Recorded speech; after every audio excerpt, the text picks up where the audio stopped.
Hello दोस्तों, welcome to connect to exam my YouTube channel.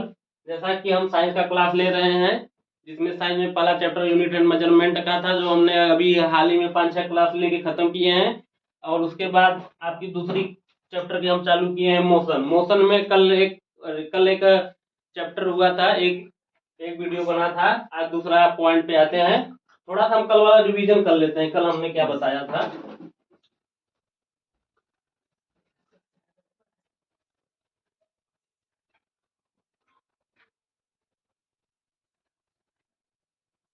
कल हमने क्या बताया था, देखते हैं। थोड़ा सा छोटा छोटा देख लीजिए, ओवरव्यू बताते हैं।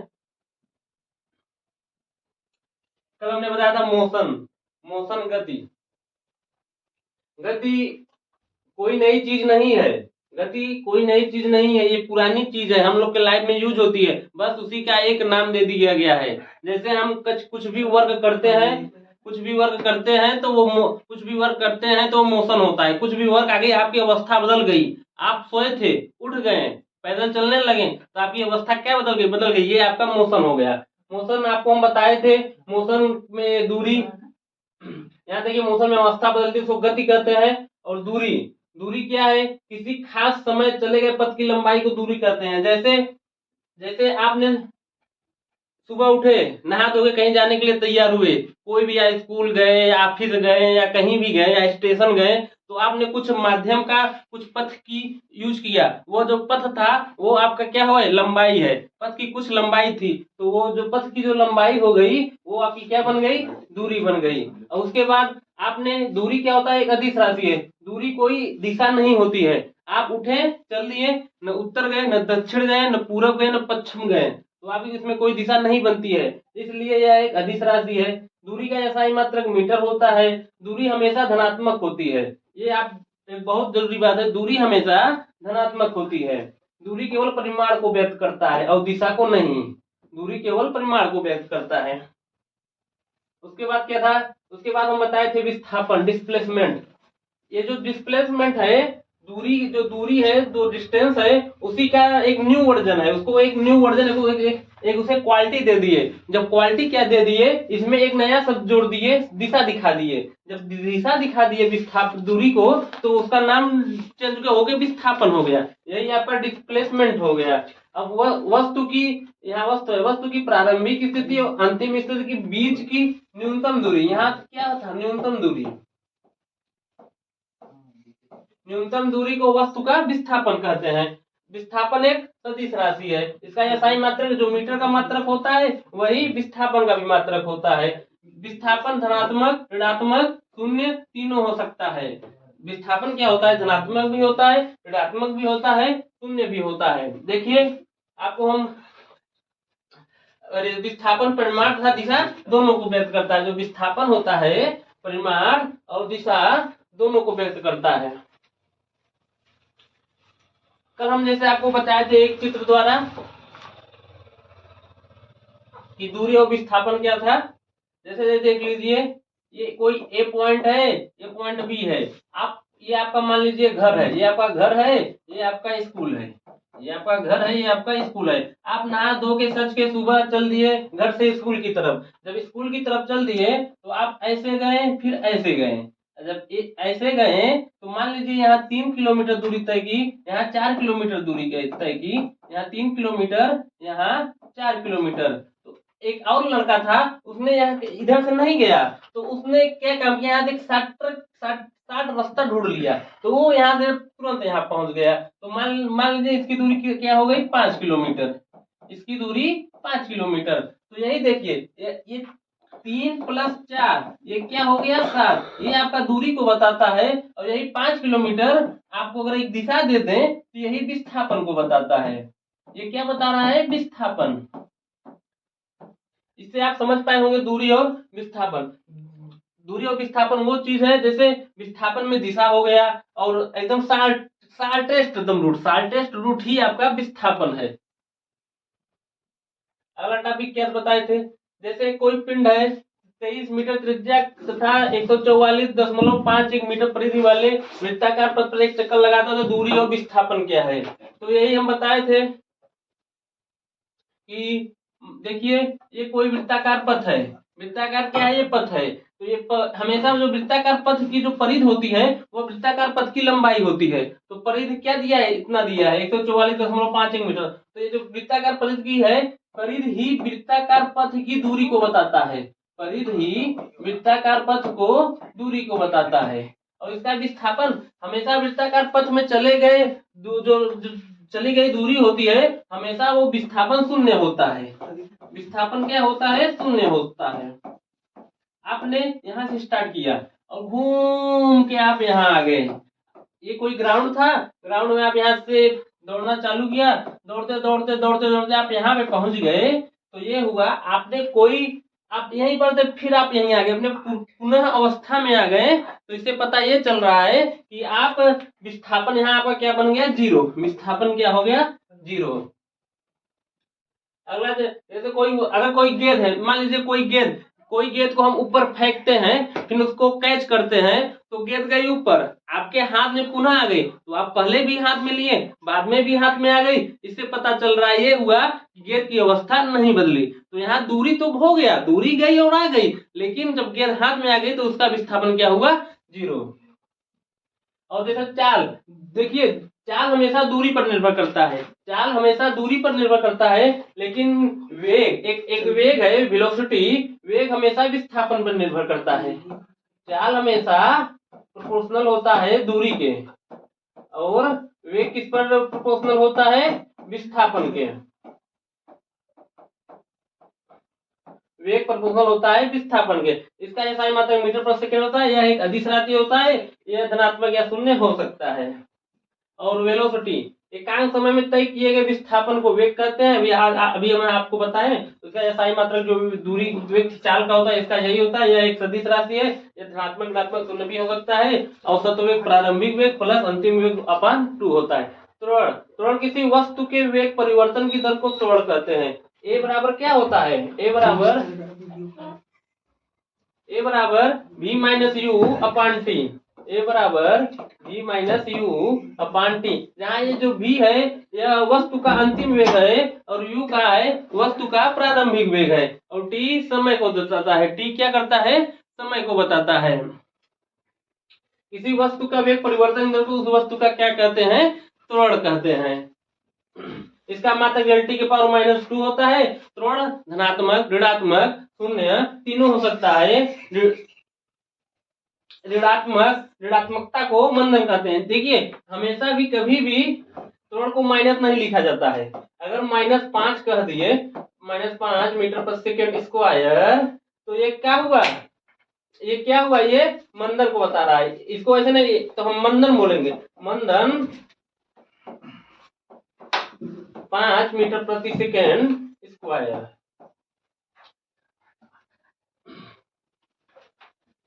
और वेग एक समान होने पर त्वरण एक मान शून्य होता है। हाँ, इसको कल हम आपको बढ़िया बताए थे। जैसे आप सुबह सुबह उठे, आप क्या हुआ, सुबह सुबह उठ के नहा धो के स्कूल के लिए, बाजार के लिए चल दिए, मान लीजिए बाजार के लिए चल गए, और बाजार के चलते हुए बाइक के पीछे अपने पिताजी को बैठा लिए। जब अपने पिताजी को बैठा लिए तो आपकी गाड़ी का वेग, तो अब तो 50 की स्पीड से जाएंगे नहीं, आप उस स्पीड को 20 बना लेंगे। क्या बताए थे, वेग एक समान बना लेंगे। मतलब यहाँ भी 20 चले, आपकी बाइक का वेग यहाँ भी 20 मीटर पर सेकंड था, और कुछ दूरी मान लीजिए आप 5 सेकंड बाद आपका स्पीड यही है, फिर उसके 5 सेकंड बाद आपका स्पीड 20 मीटर प्रति सेकंड ही है। हमें यहाँ ये पता चल रहा है, पीछे पिताजी का डर, बाइक पर बैठे पिताजी का डर, तो आपकी स्पीड बढ़ी नहीं, आपकी स्पीड बढ़ी नहीं, तो वो क्या हो गया, 5 मीटर पर सेकंड। फिर आपने देखा कि अरे फिर कुछ दूरी जाने के बाद, फिर 5 सेकंड बीतने के बाद आपका 5 मीटर पर सेकंड बना, फिर 5 सेकंड बीतने के बाद आपका वेग क्या था, 20 मीटर पर सेकंड ही था। तो इसका हम देखिए आपको बताए थे बढ़िया से कि ये क्या होता है, ये हमेशा प्रारंभिक वेग होता है। जो पहले की वेग है ये प्रारंभिक वेग है, और ये जो बाद का वेग होता है ये अंतिम वेग होता है। तो त्वरण बराबर क्या होता है, ए बराबर v minus u upon T. तो यहाँ क्या था, v क्या था, 20 था, और यहाँ u क्या था, -20 हो गया। तो t क्या लिखेंगे, 5 सेकंड लिखेंगे। तो यहाँ निकल गया 0 अपान 5, तो यहाँ मान आ गया 0। अब उसके बाद देखिए क्या हो, इधर देखिए। उसके बाद यहाँ जब इस दोनों हम इस चाल को लेंगे, इस वेग को लेंगे, तो इसके लिए ये u हो जाएगा और ये v हो जाएगा, ये u हो जाएगा, ये v हो जाएगा। तो अभी हम आपको बताएं, मान लीजिए इसे a1, तो a2 बराबर क्या होगा, a2 बराबर 20 माइनस 20 अपान 5। तो ये भी आपका मान क्या आ गया, 0 अपान 5 बराबर 0। तो हमें यहाँ से पता ये चल रहा है a1 का मान भी 0 है, a2 का भी मान भी 0 है। हमें यहाँ से ये पता चल रहा है अगर वेग एक समान होने होगा तो उसका मान शून्य होगा, वेग एक समान होने पर त्वरण का मान शून्य होगा। यही हम कल आपको बताए थे, आप समझ पाए होंगे। अब वैसे ही जब कोई वस्तु एक समान रूप से बढ़ता है तो त्वरण का मान समान रहता है। मतलब कि आप जैसे आप बाइक पे बैठा है, अपने ताऊ जी के साथ चल दिए बाजार की तरफ, तो आपने जब चल दिए तो आपकी प्रारंभिक स्पीड मान लेते हैं 5 किलोमीटर, 5 मीटर प्रति सेकंड। आप 5 मीटर प्रति सेकंड की जा रहे हैं, लेकिन ठीक ठीक 5 मिनट 5 सेकंड बाद, फिर ठीक 5 सेकंड बाद आपने क्या कर दिया, 10 मीटर प्रति सेकंड कर दिया। अपनी गाड़ी की स्पीड को 10 मीटर प्रति सेकंड कर दिया, और उसके ठीक 5 सेकंड फिर बाद आपने क्या किया, अपनी बाइक की स्पीड को 15 मीटर प्रति सेकंड कर दिया। तो आप यहाँ देखिए 5 मीटर प्रति सेकंड बढ़ा, यहाँ भी 5 मीटर प्रति सेकंड बढ़ा। हमें यहाँ से ये पता चल रहा है कि वस्तु का एक समान रूप से बढ़ रहा है, जो उसका वेग है एक समान। यहाँ भी 5 मीटर प्रति सेकंड बढ़ा, 5 मीटर प्रति सेकंड बढ़ा, और यहाँ भी 5 मीटर प्रति सेकंड बढ़ा, यहाँ भी 5 मीटर प्रति सेकंड बढ़ा। तो यही एक समान वेग होने पर त्वरण का मान समान रहता है। तो अगर आप इसका त्वरण निकालेंगे, मान लेते हैं a1, यहाँ क्या होगा, यहाँ होगा v, यहाँ होगा u। तो v माइनस u जानते हैं त्वरण का फार्मूला, तो 10 माइनस 5 अपान 5, तो इसका मान 1 आएगा। 10 में से 5 गए 5, और 5 से भाग देंगे 1, a1 बराबर क्या होगा, 5 मीटर प्रति सेकंड स्क्वायर। और उसके बाद इसका भी हम निकालते हैं त्वरण, मान लेते हैं a2, तो क्या होगा, 15 होगा अंतिम वेग, और ये अंतिम वेग है, ये क्या है अंतिम वेग, ये v होगा, ये u होगा इसके लिए। तो 15 माइनस 10 अपान 5, तो क्या हुआ, यहाँ 5 अपान 5 बराबर 1। तो हमें पता ये चल रहा है कि जब एक समान वेग रहेगा तो त्वरण का मान भी समान रहेगा। यहाँ मान लेते हैं a2, a1 बराबर a2। आप समझ पाए होंगे। कल हम बताए थे। चलिए आज आपका टॉपिक शुरू करते हैं। तो ये जो त्वरण वेग समय है, ये ग्राफ पे, कुछ ग्राफ पर आधारित रहता है। मान लीजिए ये तो हम कैलकुलेट बता दिए, इसे हम ग्राफ पर कैसे डिनोट करेंगे, आइए अब चलिए आज आपकी टॉपिक चालू करते हैं। जो कल बताए थे आपको, अभी बता रहे थे वेग, गति, मोशन के बाद दूरी, दूरी के बाद आपका विस्थापन, विस्थापन के बाद चाल, चाल के बाद वेग, वेग के बाद त्वरण। आप समझ पाए होंगे, हमने आपको बताया, आज थोड़ा सा आपको ओवरव्यू दिए। उसके बाद आज आपके आते हैं अपने टॉपिक पर, जो आज आपका टॉपिक है स्थिति समय ग्राफ। देखिए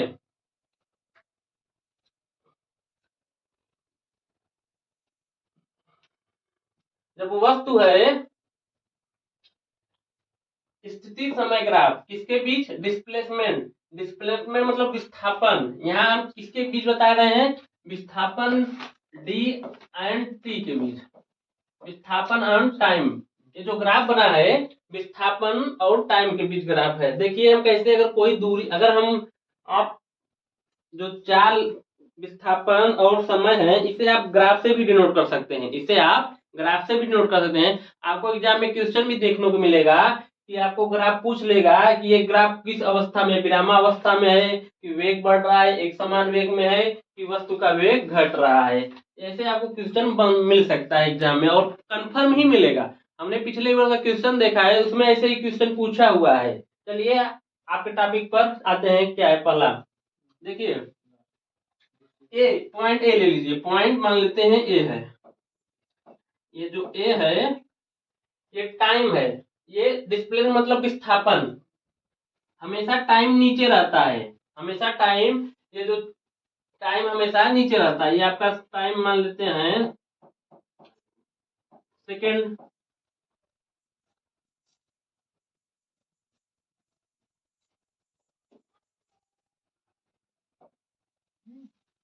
ये आपका टाइम हो गया, ये आपका, पहले ए वाला लेते हैं, पहले ए इसको समझते हैं। ये आपका टाइम है और ऊपर आपका डिस्प्लेसमेंट है। देखते हैं, यहाँ मान लेते हैं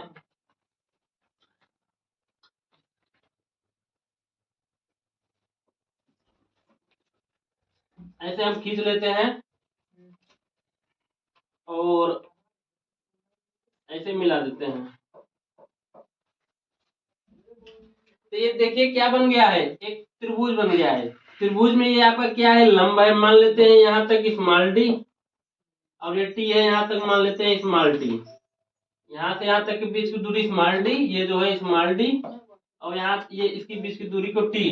तो ये क्या बन गया है, एक त्रिभुज बन गया है। त्रिभुज में तो हम इसका एक tan का फार्मूला लगाएंगे। tan बराबर क्या होता है, लंब बटे आधार। tan बराबर क्या होता है, लंब अपान आधार। तो लंब इसमें कौन सा है, लंब ये डी है, लंब डी अपान यहाँ टी, ये डी अपान टी। तो ये जो डी अपान टी आ गया, तो इसको हम किसके बराबर लिख सकते हैं, विवेक के बराबर लिख सकते हैं। और ये जो tan है, मान लीजिए थीटा, ये थीटा यहाँ कोण बन रहा है, यहाँ थीटा कोण बन रहा है, तो ये किसके बराबर हो गया, विवेक के। तो इसे क्या बोलते हैं, tan थीटा को, इसे ढाल या प्रवणता बोलते हैं। क्या बोलते हैं, ढाल या प्रवणता, ढाल या प्रवणता,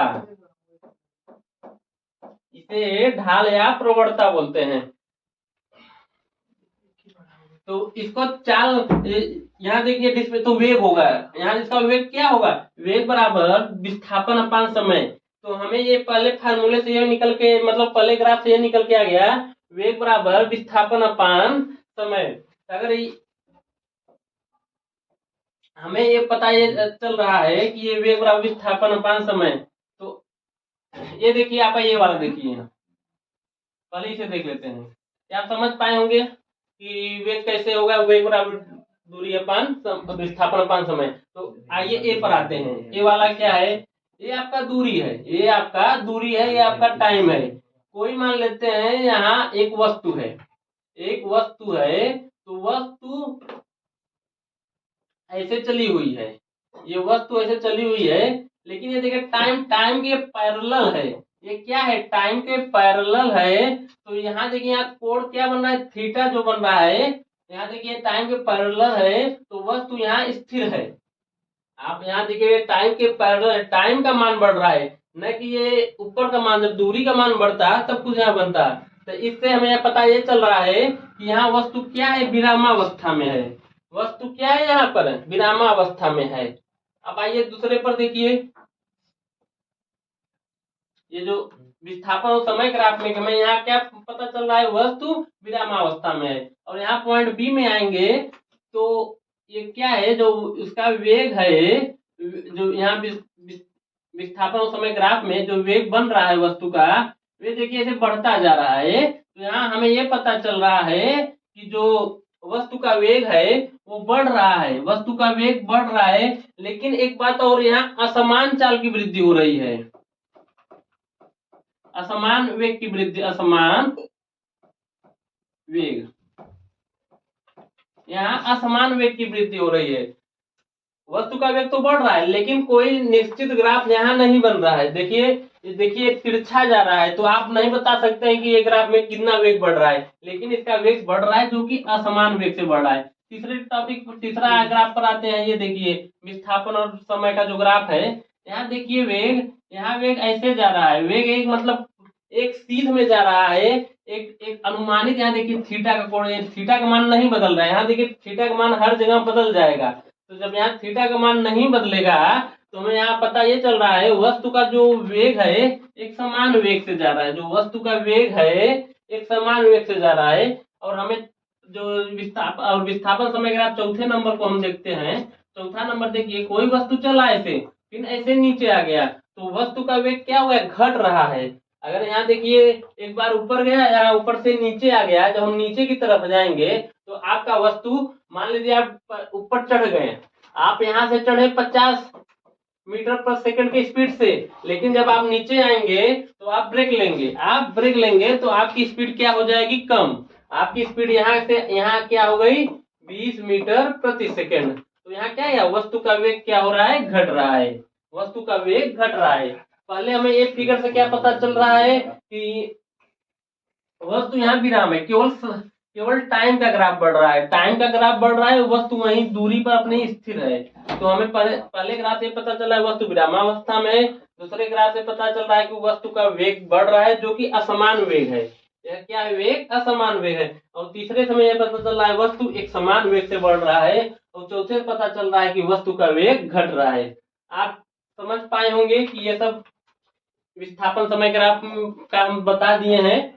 तो आप लोग इसका स्क्रीनशॉट ले लीजिएगा, आपको एग्जाम में पक्का ऐसे क्वेश्चन बनेगा, यही पूछेगा इसमें कि वस्तु कौन सी अवस्था में, विरामावस्था में है कि वस्तु का वेग बढ़ रहा है। यहाँ देखिए समान वेग से बढ़ा है, वस्तु का वेग एक समान रूप से घट रहा है। और यहाँ डी का देख लीजिए, इसका ये है, इसका ये जरूर आप लिख लीजिएगा, आपको क्वेश्चन मिलेगा।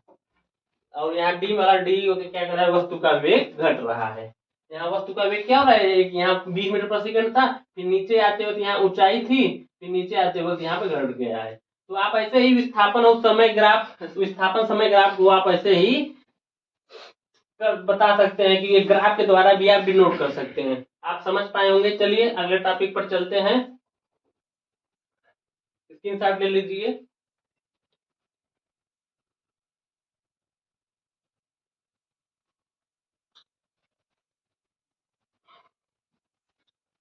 चलिए अब आपके लिए लाते हैं एक नया जो टॉपिक है, वेग समय ग्राफ। अब क्या टॉपिक आ गया? वेग समय ग्राफ। आपको बताए थे जो वहां जो थीटा था, टेन थीटा वेग प्रवणता था। क्या था? टेन जो थीटा वहां बना था, डी अपान टी अपान बराबर भी। तो ये क्या बता रहा था? ढाल को बता रहा है। क्या बता रहा? ढाल या प्रवणता। इसे आप प्रवणता भी बोलते हैं। इसे क्या बोलते हैं? प्रवणता भी बोलते हैं। देखिए वेग समय ग्राफ त्वरण का मान देता है। जो वेग समय ग्राफ होता है वो किसका मान देता है? त्वरण का मान देता है। देखिए कैसे होता है। जो दूरी और जो विस्थापन और समय का ग्राफ था उसी पर आधारित आपका ग्राफ बनेगा वेग समय ग्राफ। जो विस्थापन और समय पर था, विस्थापन उसी आधारित आपका क्या बनेगा? इसका ग्राफ वेग समय ग्राफ से हमें त्वरण मिलेगा। वेग समय ग्राफ से हमें त्वरण। और देखिए वेग समय ग्राफ का क्षेत्रफल विस्थापन या दूरी का मान देता है। वेग समय ग्राफ क्षेत्रफल हमें विस्थापन या दूरी का मान देता है। आइए देखते हैं कैसे। देखिए पहले टॉपिक यहाँ पहले पाते हैं। पहला यहाँ देखिए क्या है, मान लेते हैं ये ए है, इसे ए मान लेते हैं।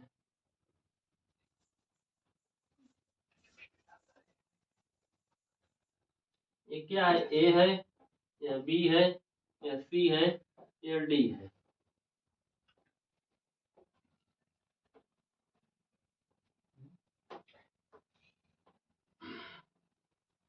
देखिए ये समय है, ये वेलोसिटी है, ये वेग है। ये भी देखिए ग्राफ को भी हम आपको बताए थे, जो ग्राफ था विस्थापन समय ग्राफ में, यहाँ समय था यहाँ विस्थापन। तो ये देखिए ग्राफ किसके पैरेलल में जा रहा है? ये समय के पैरेलल में जा रहा है। तो समय के पैरेलल में जब जाएगा तो समय का मान बढ़ रहा है, ना कि वेलोसिटी का मान बढ़ रहा है। तो वेलोसिटी यहाँ पे क्या है? एक निश्चित है। तो यहाँ स्लोप क्या है? जीरो है। यहाँ स्लोप क्या बता रहा है? जो ढाल या प्रवणता है तो जीरो है। तो आपका जो यहाँ जब ढाल और प्रवणता जीरो है तो आपका जो त्वरण है, त्वरण का मान भी जीरो होगा। जैसे हम मान लेते हैं ये गाड़ी 50, यहाँ इसका एक बाइक का वेग 50 मीटर पर सेकंड के स्पीड से जा रहा है। यहाँ पर 50 था और कुछ समय बाद पहुंचने पर यहाँ पर भी 50 था। वेग क्या है? समान वेग से गाड़ी जा रही है और टाइम का मान बढ़ रहा है। समान वेग से गाड़ी जा रही है और टाइम का बढ़ रहा है। तो त्वरण बराबर क्या होता है? v माइनस यू, अंतिम वेग अपान टाइम। तो यहाँ 50 देखिए अंतिम मान लेते हैं, ये वेग है। और ये क्या है? प्रारंभिक वेग है अपान टाइम। टाइम मान लेते हैं यहाँ, टाइम मान लेते हैं 2 मिनट मान लेते हैं। 2 सेकंड सॉरी। तो हमें यहाँ क्या पता? ऊपर का मान जीरो हो जाएगा तो हमें मान यहाँ मिलेगा जीरो।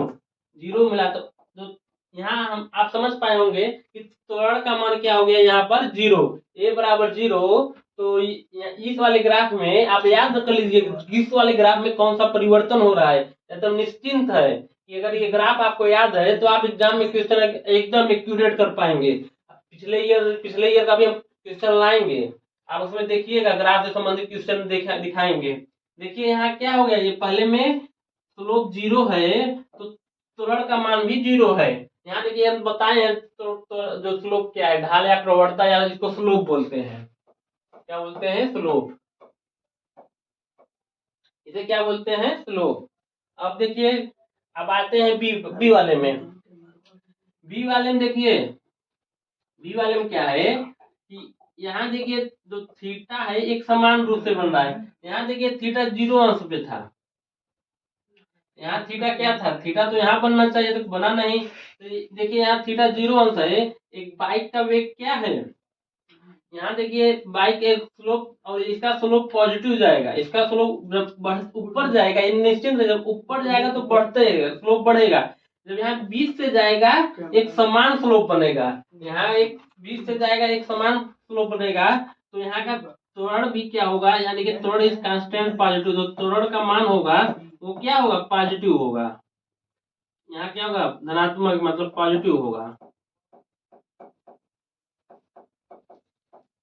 त्वरण का मान क्या होगा, यहाँ पर पॉजिटिव होगा। या इसके एक समान त्वरण भी बोलेंगे, इसे क्या बोलेंगे, एक समान त्वरण। जैसे विस्थापन समय ग्राफ में आपको बताए थे एक समान वेग, ऐसे एक समान यहाँ पे त्वरण बनेगा। और यहाँ देखिए तीसरे वाले में देखिए यहाँ वेलोसिटी है, देखिए आप यहाँ पर हैं, आप यहाँ से इधर नीचे की तरफ जा रहे हैं, जब नीचे की तरफ जाएंगे तो स्लोप नेगेटिव होगा। स्लोप क्या होगा, नेगेटिव होगा। तो जो त्वरण है उस त्वरण भी नेगेटिव होगा। तो मतलब ये मंदन है, इसे क्या बोल लेंगे, मंदन। इसे क्या बोलेंगे, मंदन। इसका त्वरण नेगेटिव होगा तो इसे मंदन बोलेंगे। इसका त्वरण क्या हुआ, नेगेटिव है, तो इसे मंदन भी बोलेंगे। ये क्या है, मंदन। मंदन नीचे की तरफ जाएंगे तो ये मंदन होगा। और चौथा देख लीजिए आप, ऐसे ऊपर की तरफ चल दिए, चौथे वाले में आप क्या हुआ, ऊपर की तरफ चल दिए तो आपका क्या हुआ, यहाँ स्लोप बढ़ रहा है। स्लोप एक समय देखिए यहाँ पे था, फिर ऐसे ऐसे बढ़ गया। स्लोप जब बढ़ेगा तो जो त्वरण है वो स्थिर नहीं रहेगा, मतलब असमान त्वरण होगा। यहाँ क्या होगा, असमान त्वरण त्वरण, असमान त्वरण। यहाँ का क्या होगा, असमान त्वरण। यहाँ एक समान त्वरण होगा, यहाँ मंदन होगा। यहाँ त्वरण क्या होगा, एक मंदन होगा, यहाँ असमान त्वरण होगा। और यहाँ क्या होगा, जो त्वरण है यहाँ त्वरण का मान 0 होगा। त्वरण का मान क्या हो गया, 0। तो आप समझ पाए होंगे इस वाले ग्राफ को भी आप कैसे लिख सकते हैं। ये देखिए आप एग्जाम में क्वेश्चन जरूर बनेगा, जब ऊपर की तरफ नीचे की तरफ जाएंगे घटेगा, त्वरण घट जाएगा, ऊपर की तरफ जाएंगे त्वरण बढ़ जाएगा। जब एक सीधी रेखा हमें मिलेगी तो त्वरण का मान एक निश्चित एक समान त्वरण होगा। उसके बाद जब ये इधर इधर मतलब एक पैरेलल, जब समय की पैरेलल बनेगा तो त्वरण का मान 0 होगा। ये आपको कंफर्म है कि एग्जाम में क्वेश्चन बनेगा। अब देखिए इसका कैसे हम निकालते हैं, वेग समय ग्राफ का क्षेत्रफल। देखिए ये आपका क्या होगा, वेग हो गया, वेलोसिटी। इसे कैसे लिख सकते हैं, मीटर प्रति सेकेंड। ये क्या हो गया, टाइम। इसे कैसे लिखते हैं, समय। इसे सेकेंड। तो इसका देखिए कैसे हम इसका मान निकालेंगे। ये जो है टॉपिक आपका, ये वाला क्षेत्रफल और जो क्षेत्रफल, वेग समय ग्राफ का क्षेत्रफल, विस्थापन या दूरी ज्ञात करना। देखिए जैसे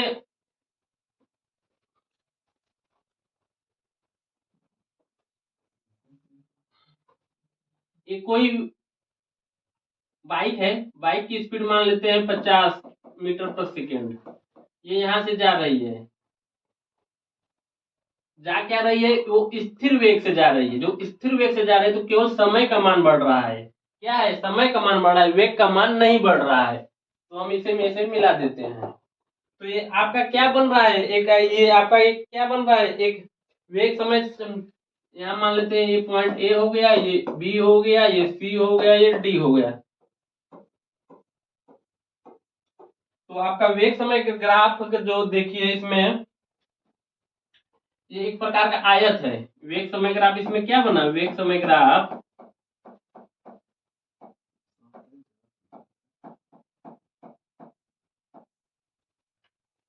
के छायांकित भाग ए बी सी डी का क्षेत्रफल, वेग समय ग्राफ छायांकित भाग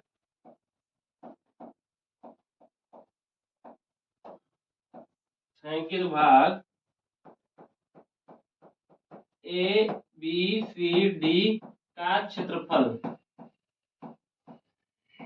इसका क्षेत्रफल देखिए कैसे निकालेंगे।